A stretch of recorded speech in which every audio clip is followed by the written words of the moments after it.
राम सलाम सत श्री अकाल दोस्तों। आप सभी का स्वागत है। ये कहानी एक ऐसे शख्स राम सजीवन की जो लखनऊ शहर के थाना गोसाईगंज स्थित बखारी गांव के मजरा रानी खेड़ा में अपनी पत्नी फुलमती और 4 बच्चों के साथ हंसी खुशी में से रहता था।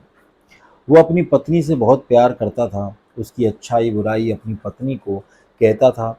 एक दिन जब राम सजीवन काम से थक हार कर घर पर आया तो उसने अपनी पत्नी फूलमती को समझाना चाहा। राम सजीवन ने कहा, तुम ऐसा क्यों कर रही हो? तुम्हारी बात तो कोई नहीं है, क्योंकि तुम तो कभी मेरा कहना मानती ही नहीं हो। पर कम से कम बेटियों का तो ख्याल रखो। तुम्हारी आदतों का उन पर गलत प्रभाव पड़ सकता है।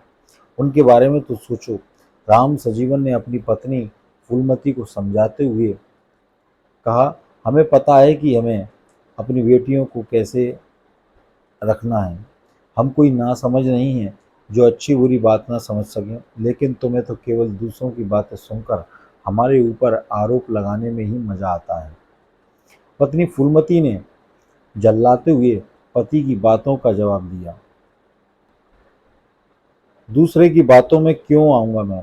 क्या मुझे दिखाई नहीं दे रहा कि तुम क्या करती हो? तुम्हारी बातें पूरे मोहल्ले में किसी से छुपी नहीं है। ये कहते हुए राम सजीवन घर के बाहर जाने लगा। दरअसल अब तुम शक्की मिजाज के हो गए हो। हमारे पास जो भी खड़ा हो जाए, जो भी हमारे काम आ जाए, जो भी हमारे दुख दर्द में शामिल हो जाए, तुम्हें ऐसा लगता है कि उसके हमारे साथ संबंध है। फूलमती बोली, हम शक नहीं कर रहे हैं, बल्कि हकीकत है। हमें अब तुम्हारी चिंता नहीं है, क्योंकि तुम मनमानी करोगी। हम तो बस अपनी बेटियों के लिए परेशान हैं। एक बार वे अपने घर चली जाएं, बस उसके बाद तो हम तुम्हें कभी देखेंगे भी नहीं। राम सजीवन ने कहा।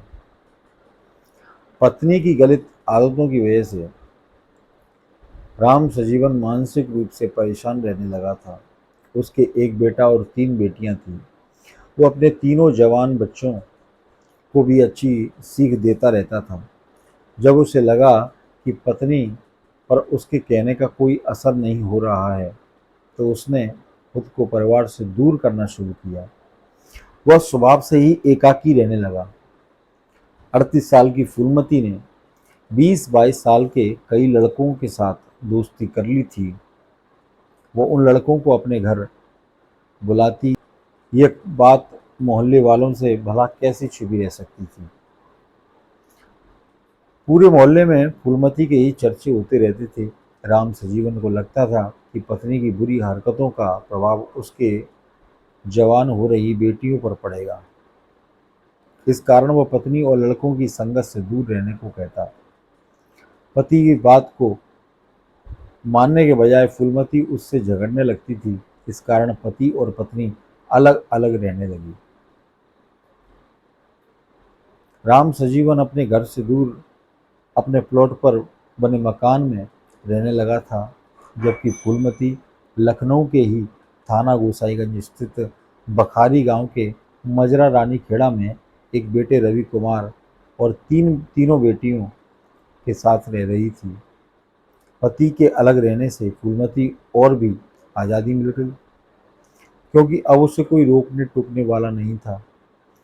अलग मकान पर रहने के बाद भी राम सजीवन पत्नी को अक्सर समझाता रहता था, जिसकी वजह से दोनों में झगड़ा भी हो जाता था। 11 मई 2021 की बात है। लखनऊ शहर के थाना गोसाईगंज स्थित बखारी गांव के मजरा रानी खेड़ा के रहने वाले रवि कुमार ने पुलिस को सूचना दी कि उसके पिता 40 साल के राम सजीवन की हत्या किसी ने गांव के बाहर कर दी गई है। उसके पिता अपने घर से दूर प्लॉट पर रहते थे। सूचना पाकर थाना प्रभारी अमरनाथ वर्मा पुलिस टीम के साथ मौके पर पहुंच गए। पुलिस ने लाश का निरीक्षण किया तो उसका चेहरा ईंट से कुचला हुआ था। खून सनी ईंट भी वहीं पड़ी थी। मृतक के घर के लोग वहां मौजूद थे। उनसे प्रारंभिक पूछताछ के बाद लाश पोस्टमार्टम के लिए भेज दी। अज्ञात के खिलाफ रिपोर्ट दर्ज करने के बाद भी पुलिस ने जांच शुरू कर दी। राम सजीवन दलित था। गांव में उसकी किसी से ऐसी कोई दुश्मनी नहीं थी जिसकी वजह से हत्या की जा सके। ऐसे में पुलिस को हत्या की वजह समझ नहीं आ रही थी। लखनऊ के पुलिस कमिश्नर डी के ठाकुर के निर्देश पर डीसीपी डॉक्टर ख्याति गर्ग, अपर पुलिस उपायुक्त पुष्पेंद्र सिंह और एसीपी स्वाति चौधरी के निर्देशन में गोसाईगंज के थाना प्रभारी इंस्पेक्टर अमरनाथ वर्मा के नेतृत्व में एक पुलिस टीम बनाई गई। टीम में इंस्पेक्टर डॉक्टर रामफल प्रजापति, एसआई फिरोज आलम सिद्दीकी, दीपक कुमार पांडे, महिला एसआई नीरू यादव, कांस्टेबल गिरजेश यादव, रमापति पांडे, अकबर, कुलदीप, समीर अहमद, किशन जायसवाल, जितेंद्र भाटी को भी शामिल किया गया। थाना पुलिस के अलावा क्राइम ब्रांच की टीम को भी केस की जांच में लगा दिया गया। इस टीम में इंस्पेक्टर तेज बहादुर सिंह, एसआई संतोष कुमार सिंह, दिलीप मिश्रा, प्रमोद कुमार सिंह, कांस्टेबल विनय यादव, वीर सिंह, अजय तेवतिया, राजीव कुमार और अभिषेक कुमार शामिल थे। राम सजीवन की हत्या की वजह जानने के लिए जब पुलिस ने उसकी पत्नी से पूछताछ शुरू की तो बोली कि उनकी किसी से कोई दुश्मनी नहीं थी, हमारे साथ भी कोई लड़ाई झगड़ा नहीं था, बस वह नाराज होकर गांव से बाहर वाले मकान में रहते थे। फूलमती के पति की हत्या हुई थी, इस कारण वह परेशान थी। इस वजह से पुलिस बहुत दबाव डालकर उससे पूछताछ नहीं कर पा रही थी। फूलमती हर बार बयान बदल रही थी। एक बार उसने कहा वह खराब संगत में रहता था, इस कारण कुछ नशेड़ी ने किसी ने हत्या कर दी हो। पुलिस को भी राम सजीवन का शव जिस हालत में मिला था उसे देखकर ऐसा लग रहा था जैसे किसी ने मारने के बाद भी अपना गुस्सा निकालने के लिए ईंट से हमला करके मुंह को कुचल दिया हो, जिससे उसकी पहचान ना हो सके। पर यह मामला पहचान छिपाने का नहीं, दुश्मनी का लग रहा था। पुलिस ने गांव के लोगों से भी पूछताछ शुरू की तो पता चला कि राम सजीवन और उसकी पत्नी के झगड़े की वजह पत्नी का कुछ अलग अलग लोगों से संबंध था। 4 बच्चों की मां होने के बाद भी फूलमती दूसरे लोगों से हंसी मजाक करने में आगे रहती थी। इस जानकारी के बाद पुलिस ने जब फूलमती से फिर से पूछताछ शुरू की, बार बार बयान बदलने से पुलिस को भी यह विश्वास होने लगा था कि हत्या की जानकारी फूलमती को जरूर होगी। पुलिस के साथ पूछताछ और सवालों में फंस गई फूलमती। थाना प्रभारी ने पूछा, तुम्हें यह तो पता है कि किसने मारा है, भले ही तुम उसमें शामिल ना हो, अगर तुम सच बता दोगी तुम्हें कुछ नहीं होगा, जिसने हत्या की है उसी को सजा मिलेगी। पुलिस से यह भरोसा पाकर फूलमती ने कहा, गांव बखारी के ही रहने वाले कल्याण ने यह किया है। राम सजीवन उसे हमारे घर आता देखकर गुस्सा होता था, यह बात उससे सहन नहीं हुई तो उसने राम सजीवन की हत्या कर दी। अब पुलिस की टीम ने बिना समय गवाए कल्याण को पकड़ लिया। कल्याण ने खुद को फंसता देख पूरी कहानी बता दी।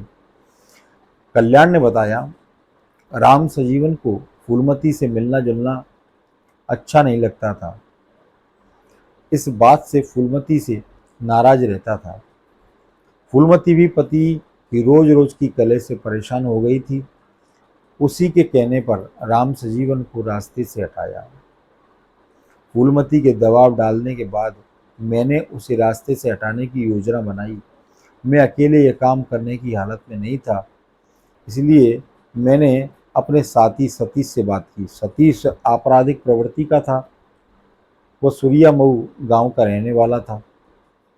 हम लोगों ने अपने 2 और साथी सूरज और नीरज को भी शामिल किया। इसके बाद 11 मई की रात को राम सजीवन के घर में घुसकर हम चारों ने उसकी हत्या कर दी। कल्याण ने बताया, राम सजीवन की हत्या करने के बाद उसके शव को घर से 100 मीटर दूर गांव के बाहर खाली सड़क पर डाल दिया। इसकी जानकारी फूलमती को दी तो उसने अपने मन की भड़ास और गुस्सा निकालने के लिए ईंट से मृत पति के चेहरे पर कई वार किए, मुंह को बुरी तरह से कुचल दिया। कल्याण से मिली जानकारी के आधार पर गोसाईगंज पुलिस ने सबसे पहले फूलमती को पकड़ा। उसके बाद रानीखेड़ा में के रहने वाले 20 साल के सूरज, सूर्या मऊ गांव के रहने वाले 22 साल के सतीश, इसी गांव के 19 साल के नीरज को भी पुलिस ने गिरफ्तार कर लिया। पुलिस ने आरोपियों के पास से खून लगे कपड़े भी बरामद किए। पुलिस ने राम सजीवन हत्याकांड में 5 अभियुक्तों राम सजीवन की पत्नी फूलमती, कल्याण, सतीश, सूरज और नीरज के खिलाफ धारा 302, 147, 149 और 201 आईपीसी के तहत 325 SC/ST एक्ट के तहत गिरफ्तार कर लिया। गोसाईगंज थाना पुलिस और क्राइम टीम ने राम सजीवन की निर्मम हत्या करने वाले सभी आरोपियों को गिरफ्तार कर कोर्ट में पेश किया, जहां उन्हें जेल भेज दिया गया। दोस्तों, इसी तरह की कहानियों को रोज सुनने के लिए सब्सक्राइब करें। मिलते हैं एक और नई कहानी में, तब तक के लिए जय हिंद, जय भारत।